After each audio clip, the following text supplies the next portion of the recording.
Right, so we now have an update with the 8 passengers case, an update that obviously a lot of people were waiting for, which is basically the evidence has now been made public. So in today's video, we're going to be taking a look at a lot of the police body cam footage, which includes the arrests, the questioning of Ruby and Jodie, although they try not to say much, especially from Ruby's side. But then there's also a video of Kevin Frankie, the dad, being questioned, and he says a lot more. Now, as well as the body cam footage, there is also a lot more evidence that has been released that I'm not going to show in this video for very obvious reasons. And in fact, quite frankly, I regret seeing it completely. I was on Reddit trying to find information for this video, and amongst the information was the evidence in terms of the injuries, and they so much worse than I could have ever imagined. Like, to the point that when we've read these articles talking about the injuries, they don't seem anywhere near as bad as what the photos say. And I was already of the opinion that Ruby and Jodie got an incredibly light sentence. It should have been longer. But now after that, it's so beyond light that it's incredibly frustrating. But yeah, I do just want to say to everyone watching this video, I realise people are curious. They want to see what's happened. They want to see all the information.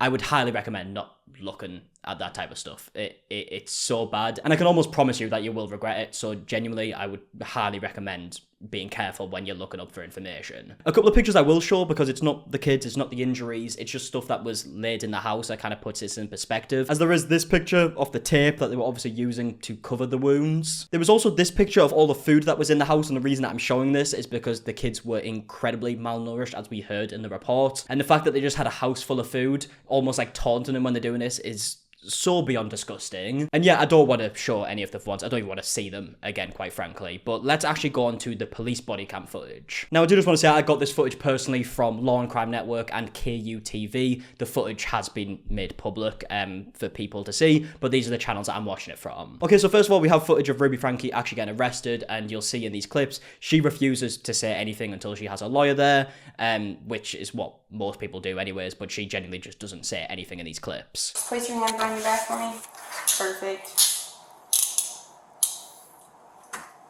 And then right now I can put a finger in each of these, okay? Yeah, so this is kind of what the whole footage is. I'm obviously not going to play it all because she doesn't say much, but I will say she doesn't look exactly shocked that any of this is happening in any of these clips. And one person who definitely wasn't surprised to see police pulling up at their door was Jodie Hildebrand, because she was prepared for it. She was literally on the phone to her attorney before they even knocked on the door. So obviously she was made aware of this beforehand. She must have knew that Ruby got arrested.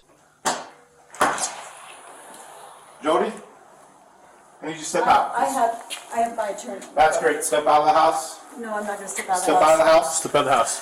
Whoa, whoa, whoa, whoa, whoa. We're just gonna Whoa, whoa, whoa. They're gonna be outside. Wait a minute, how do you come in my house? Right there. Look, they go into my house. Just have a seat right there. Do you have a search warrant? Yeah, I mean, look, obviously if a person was innocent and the police just rocked up into their house, they would also be annoyed. But let's be honest here, the reason why she is panicking so much and she's so worried here is because there is so much evidence in the house and she knows exactly what she's done. The video then carries on, searching the house. She's saying, do you have a search warrant over and over again? She's on the phone to her attorney right now. And then we move on to them actually getting questioned. Again, Ruby refuses to say anything. We also have snacks if you need anything to eat. So I know I introduced myself to you earlier, but my name is Detective Bates, and this is Sergeant Tobler. We're just here to talk to you about kind of a few things involving your kids. So first, do you live down here, or? Yeah, so that is basically what the full video is. She refuses to say anything. On the other hand, Jodie does say a little bit more. She keeps saying that she wants her attorney, and she also says that she understands this situation and where the police are coming from because she's a psychologist. I know, and I'd love to tell you if you were here, because I don't know. I don't know what's going to happen with what I say. You know, I'm a psychologist. I've watched people flip things all the time, so I get it. I sit on your side. I get it. I wish people didn't do that, but they do. I mean, if there's anyone here who tries to flip things all the time, it's definitely Jodie Hildebrand. She has tried brainwashing so many people at this point that the number of the people isn't even known. There's so many. And in fact, one big part of this footage that I found incredibly ironic is that when Jodie Hildebrand has been put in the back of a police car and she's got handcuffs on, she complains about the discomfort. Hop on in. I'll help you if you need. I had a crash on the right side, so my shoulder's screwed up. Okay. Instantly complaining because she's got some injuries and whatnot, which, again, when you put in perspective of what she's done to the children, it's mental that she even feels like she has the right to complain about anything at this point. But yeah, there's loads of bits of, like, body cam footage of, like, them trying to question Jodie and Ruby, also of the arrests and whatnot. But they don't say much, so I'm not going to show them in this video, but they're out there. They're on Law and Crime Network, and they're also on KU TV. Alright, so I'm recording this bit after I've filmed what you've just watched and what is going to carry on after this clip. But I have just came across the audio of the conversation between Ruby and Kevin Frankie after this happened, apparently the first conversation they had on the phone. And I needed to include this in the video for a couple of reasons. First of all, obviously I mentioned before that Ruby didn't say much to the police, which is true, but she says a lot in this, and it's frustrating, to say the least. So the call starts off with them first talking about money, which sounds a bit bizarre, especially when you bear in mind the circumstances they're in right now, the fact that their first thought would be money. But then Kevin does go on to say that he's seen a news article about what has been happening here, and he says that it's broke his heart, to which Ruby gets incredibly defensive, and seems like she, like, blamed Sherry here. Dormy sent me an article, and it just broke my heart. I just wanted you to know I'm thinking about you, and if I can ever be a resource, we are always here. Are we in the news?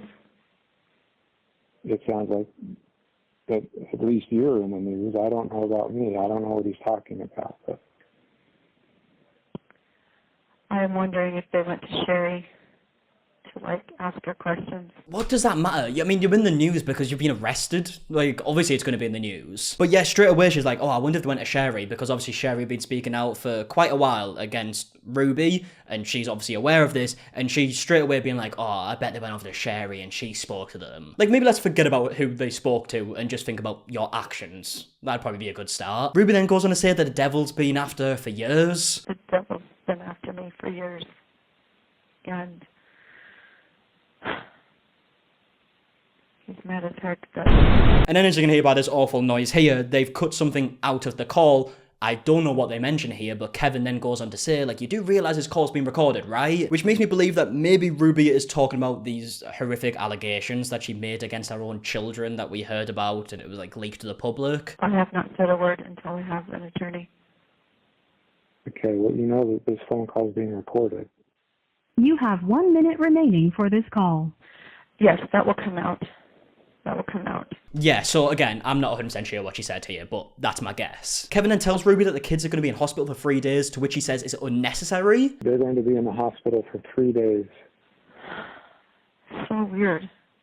It's just not necessary. And trust me, because I've unfortunately seen the injuries, it's 100% necessary. It should have been necessary a long time ago, judging by that. And the fact that she can sit here and be like, oh, it's just not necessary, I don't know what goes on in her brain. I don't get how she can come to that thought process at all. Ruby then goes on to talk about some book that she was reading, makes like a joke about it, starts laughing about it, and just talking about what the message is behind the book, says that she's prepared for this, and yeah, just a load of waffle, really. I do feel strong. I feel calm. And you know what? They may... Adults have a really hard time understanding that children can be full of evil and what that takes to fight it. Literally just blaming the children. I don't even have words to describe this, genuinely. But yeah, the call then ends with Kevin saying that he's going to fight for the custody of the children. And yeah, I just felt like this was important to show in the video and to show what Ruby's actual thoughts were. Since she wasn't talking to the police, she blamed the children instantly. Yeah, I don't even know what to say. But one person who did say a lot more was Kevin Frankie, and in fact there's a 45-minute video of him getting questioned about the incident. Now, to put into context as to what's happened before this interrogation from Kevin's side, from the best of my knowledge, it seems like he got a call from somebody that he doesn't want to name throughout this interview, that he needed to head to the police station instantly to come and pick up his kids. And according to him, before this interview, that's all he knew. So now I'm going to go through some of the key points. If you do want to see the full video, it's on the Law and Crime Network YouTube channel. But Kevin does start off by saying that he hasn't seen any of the kids in over a year. Are they all living with you, or No, I haven't seen them for over a year. any of them? No, none of them. Which does seem to be the truth at this point from the information that we've got, so I'm not going to go at him for lying, but how have you put yourself in a situation? Like, what dad is just going to decide to stop seeing his kids completely and not see them for over a year? There's no legal situation that was stopping him seeing the kids. He just said that he came to like a verbal agreement with Ruby that he would no longer see them. Drop by the home, or was I there? honored the no separation boundary that we agreed to. So, what Or was no your separation? contact boundary, excuse me. Did you have a no contact order in place? order? No, this was between my wife and I. So yeah, like I said, there was no legal reasons why he couldn't see them. He just agreed with Ruby that he wouldn't see them, and he just didn't. He then goes on to explain the separation between him and Ruby slightly. He goes into more information as the video goes on, but he originally just says that they separated and he was almost to blame. It's because of his actions. Did she ask you not to contact the kids? Ruby invited me to leave the home while I thought about the choices that I've made in my life and the way that I've treated her. Okay. And we do hear what these reasons were later on in the video, which we will get to, but basically it's apparently because he had a pornography addiction, and that's why they separated, and that's why Ruby asked him to leave to work on himself. They then go on to ask Kevin how they disciplined his children, and he refuses to answer. And during your marriage, how was disciplining your kids? How would you discipline your kids? Yeah, I'm not going to answer that question. Okay, that's fine. He then goes on to talk about the conversations he has had with Ruby since they separated. Apparently it was only a few times in 2023, and it was mainly to do with finances. They never spoke about the well-being of the children, which, again, is crazy. Like, to not see them is one thing, but to not ask about them, I don't understand it. And this is where we get onto the topic of connections in 8 Passengers, where Kevin says that he supports the idea of connections, and in fact, he actually listens to the podcast every week. I'm not aware of that, but I know that they've been in business for the last year filming. Who's they? Ruby and Jody. They Ruby film and Jody have been in business. podcasts, and so every week a podcast goes up and I listen to it. Which blows my mind even more, because he literally says here he listens to the podcast, but then is very adamant in the fact that he doesn't believe that Ruby and Jody would do anything like this. In fact, he praises Jody Hildebrand throughout this. But how could you possibly listen to Connections and not worry about what they're doing behind the scenes? Because it seems like every other person in the world who was aware of this worried about it massively. But he didn't, the person who should probably be worrying about it the most. And then, like, do you support them in that role and doing that and having... Do I support them in the business? Yeah, like, do you support them and think that what they're doing is a good thing, or... Yeah, I support their business efforts. I think it's a good thing. Are you involved with their business efforts, or...? No. I mean, he was kind of involved at the beginning. He was in a lot of the videos until, like, the separation, but I guess he wasn't, like, part of the business in terms of Ruby and Jody, like, actually producing the content. But yeah, I mean, he clearly says here that he supports the content, which, again, mind-blowing. Now, at this point, he goes on to talk about Jody specifically and says that she is a trustworthy person. I mean, yeah, let's just play it. She is an honest, I know her to be an honest and a trustworthy individual. Like, are we still talking about the same Jody here? Because no one else seems to hold that opinion, and that was before we found out about this specific situation. So I have no idea how he came to this conclusion. Now, at this point, Kevin gets asked about the backlash that 8 Passengers has received over the years, and he gives his opinions on it, which is basically just saying, oh, it's because of this one incident, which is obviously not true. Newsweek magazine in 2020 on it, or was it Newsweek? No, Business Insider, where we were interviewed, and we were pretty straightforward when we talked about it, and we shared our piece in that. Basically, it boils down to he was. It boils down to. So this is it, apparently. Very cruel and. He was cruel. Mean. And to mean. His siblings that he shared a room with, and so. By the way, I'll just pause it here and say, in the actual video, the original video, they say the reason why this punishment was made was because Chad played a prank on his brother and said that they were going to go to Disneyland when they weren't. Now, of course, there might be more to it than that. That's the reason they're giving the video. Ruby's in the video, doesn't deny it. But even still, the punishment is obviously ridiculous. We said you can sleep anywhere you want. Sleep on the couch, sleep on the pull-out bed, sleep on the floor for all we care, but you're not sleeping in that room with your brother. He chose to sleep on a beanbag.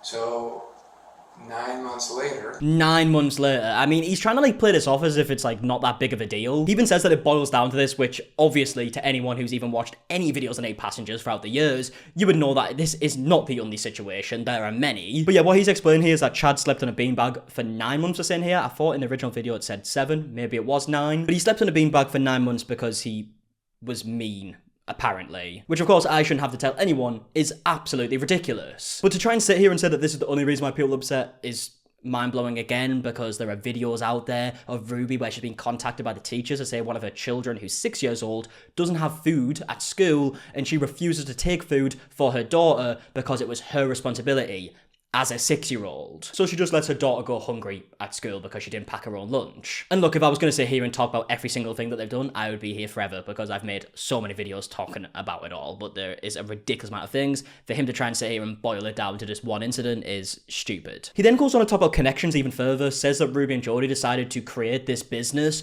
which is a bit weird to me because I'm pretty sure Ruby said when she was in court that she wasn't a part of the business, you know, she was just like a client to Jodie Hildbrand. But when you hear Kevin explain it over and over again in this video, it definitely doesn't sound like that. Well, they decided to start a business in 2021. Which, yeah, definitely goes against what Ruby said. He then talks further about the YouTube stuff, says they lost 90% of their income when they stopped doing their 8 Passengers channel. He then goes on to explain the reason for the separation again, says it was because he had this, like, pornography problem. He then also says that Jodie told him that he needed to get help, to which he says that he agreed. We have a close relationship, and Jodie saw the need for me to get help. And frankly, I agree.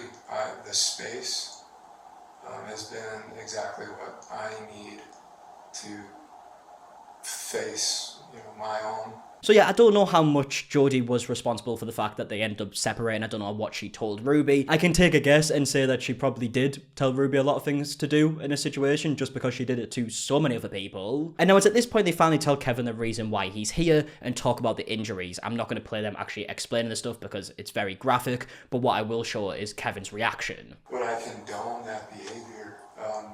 That's my job. My job is to find out your knowledge of the treatment of these Based on your precious description, children. No. But again, I don't know the details or I don't know what's going on, but as you described that sounds Horrible. Disgusting. No human being should be treated like that. Okay. That's my thoughts. But again, we might be different on that. And look, I'm no body language expert, but I would be very interested to see someone who is cover this situation and talk about his reaction, because it does seem a bit odd to me, but then also if he wasn't aware of any of this and he was just told this information, I don't know how you're really supposed to act because it is a lot of horrible information to receive just instantly. They then leave Kevin in the room by himself for a few minutes. This is when he actually starts to show emotion, has his head in his hands, seems to start crying as well. He starts talking about how he just tries every day to provide for the family because he still pays all the bills, and he has a picture of them in his house and stuff, so he sees the picture every single day. And then he says that this situation just sounds completely made up. Everything you're sharing to me just sounds like a made-up story. I have no idea what you're talking about.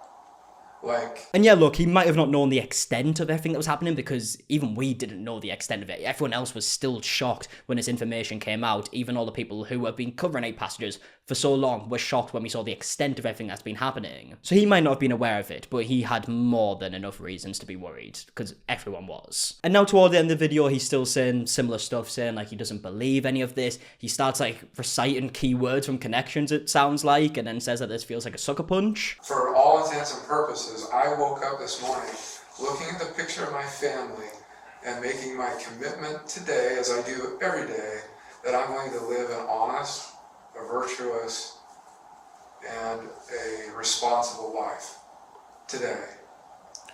And what you're sharing with me just feels like a sucker punch. And yeah, this is pretty much where the video ends. They say Kevin is free to leave and drive home. The children are obviously still in the hospital at this point, so he's not able to see them. And yeah, like I mentioned at the beginning of this video, the stuff we're seeing is so beyond shocking. And it shouldn't be shocking in the sense of when we look at it, we're like, whoa, this is way worse than I thought, because we've already heard horrible information, so you kind of sat there thinking, surely it can't get worse. And then it just does. And like I also said at the beginning of the video, I feel like the sentence that Ruby and Jodie got was so incredibly light, beyond light. But yeah, that is just some of the evidence that has been released today or yesterday as you're watching this video. Let me know your thoughts in the comment section down below on the videos that we watched. Again, I would like to just warn you, be careful if you are going to be researching this for yourself. genuinely. It's really, really horrible. But yeah, anyways, I'm going to leave the video there. So until tomorrow, I'll see you guys in a bit. Goodbye.